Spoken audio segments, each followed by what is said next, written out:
Olá, que a graça e a paz do Senhor estejam sobre a tua vida. Meu nome é Débora, eu sou missionária e hoje eu quero te convidar a fazer algo cada vez mais raro: parar e escutar. Não apenas com os ouvidos, mas com o coração. Eu diria principalmente com o coração. Porque o livro de Miqueias, sobre o qual a gente vai se debruçar agora, é muito interessante e mais atual do que nunca. Mas antes de tudo, vale lembrar o contexto histórico e social desse livro.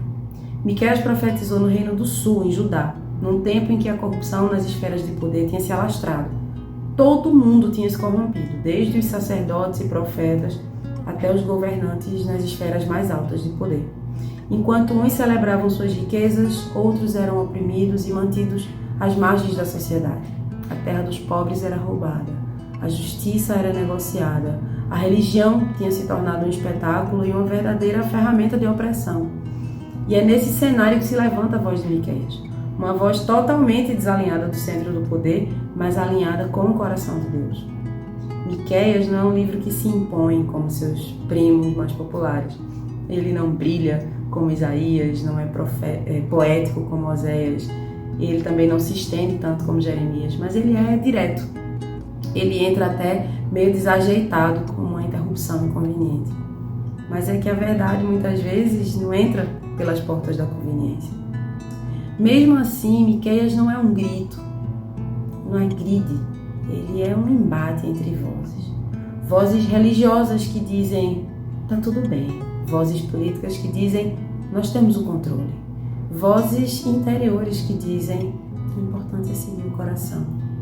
E a voz de Deus que diz, escuta, volta, vem andar comigo. E no meio de tudo isso, a pergunta que atravessa todo esse livro é simples, mas também é direta e afiada mesmo como uma espada. Entre tantas vozes, qual é a que você está escolhendo obedecer?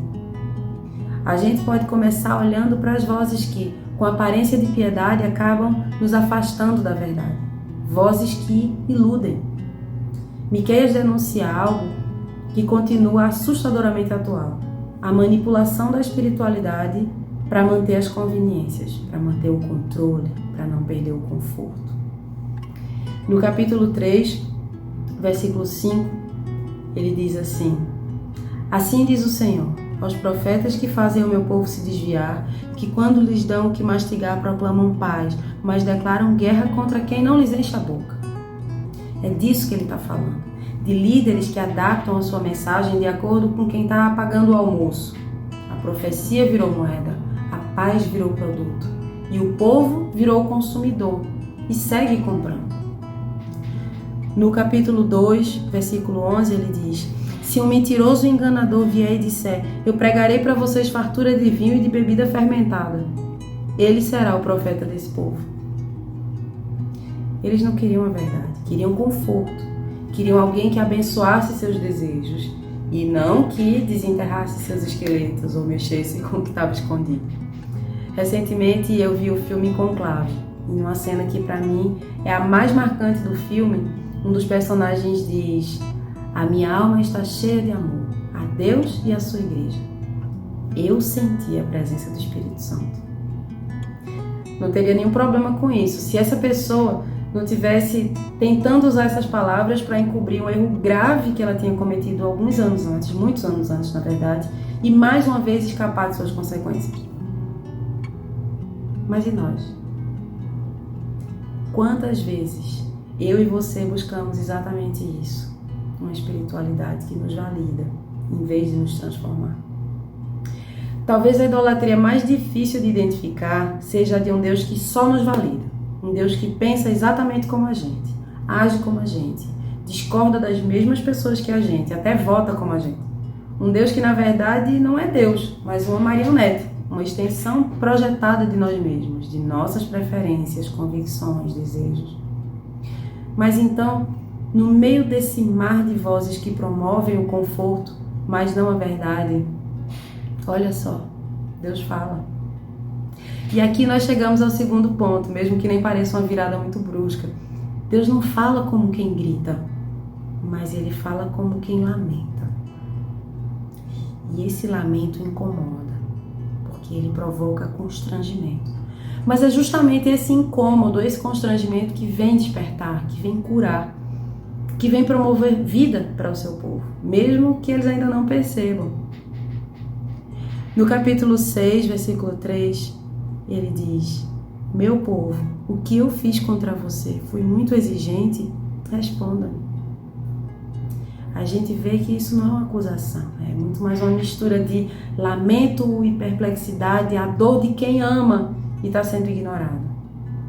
Deus não está exigindo obediência, e Ele poderia, claro, mas tudo que Ele pede, olha só, Deus pedindo, me escuta. Ainda no capítulo 6, no versículo 8, Ele relembra ao povo, inclusive a nós, o que Ele sempre quis. Ele diz assim: Ele mostrou a você, ó homem, o que é bom e o que o Senhor exige de você. Pratique a justiça, ame a lealdade e ande humildemente com o seu Deus.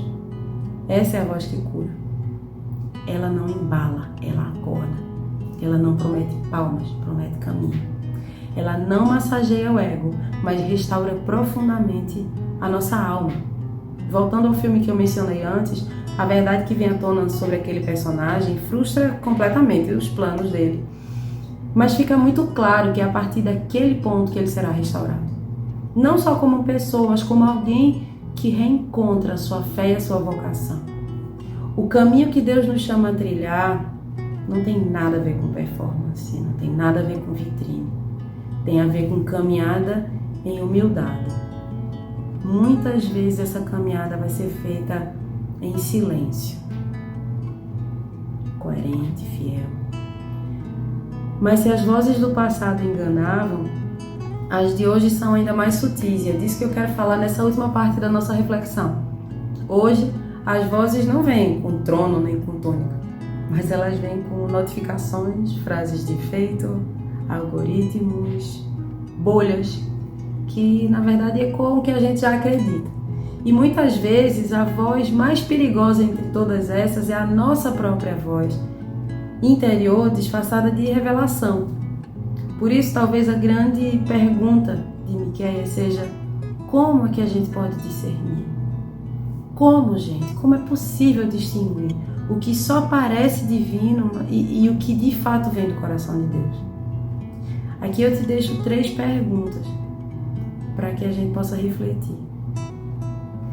1.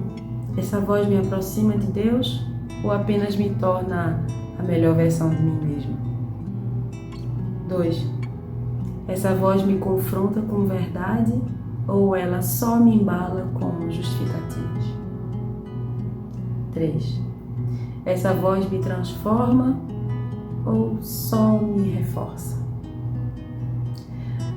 No capítulo 7, versos 18 e 19, Miqueias termina com uma pergunta e uma resposta cheias de esperança. Ele diz assim: quem é comparável a ti, ó Deus, que perdoas o pecado e te esqueces da transgressão do remanescente da tua herança? Tu, que não permaneces irado para sempre, mas tens prazer em mostrar amor leal, de novo terás compaixão de nós, pisarás as nossas maldades e lançarás todos os nossos pecados nas profundezas do mar. Então, depois de tudo, das nossas traições, da nossa indiferença, da nossa surdez, da nossa desobediência, Deus ainda tem prazer em restaurar. Ele poderia nos esmagar, mas Ele decide nos dar mais uma chance.